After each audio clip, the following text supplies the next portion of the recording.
કેન્દ્રની મોદી સરકાર જેને શાળાના વિદ્યાર્થીઓના હિતમાં લીધો છે નિર્ણય। હાલ સરકાર વન નેશન વન આઈડી અંગે વિચારણા કરી રહી છે। કેન્દ્રીય શિક્ષણ મંત્રાલય દેશના શાળાના બાળકો માટે એક પ્રકારના ઓળખ નંબર લાવવાની યોજના પર કામ કરી રહ્યું છે। આ નંબરને automated permanent academic account registry એટલે કે APAAR અપાર કહેવામાં આવશે। તેમાં પ્રી પ્રાથમિકથી ઉચ્ચ શિક્ષણ સુધીના બાળકોના આઈડીનો સમાવેશ થાય છે।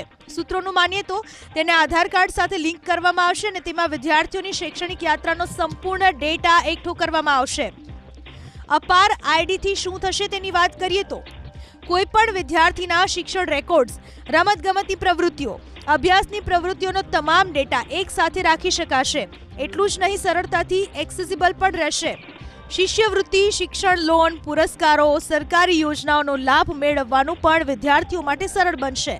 જો કોઈ પણ માતા પિતા શાળા બદલશે તો આ અપાર આઈડી બદલવાની નહીં રહે જરૂર।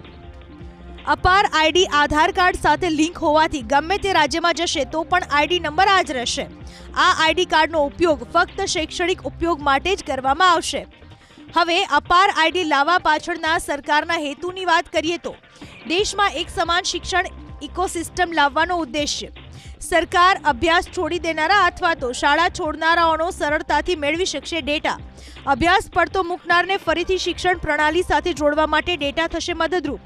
આ આઈડી સાથે એક ડિજીલોકર ઇકોસિસ્ટમ પણ બનાવવામાં આવશે।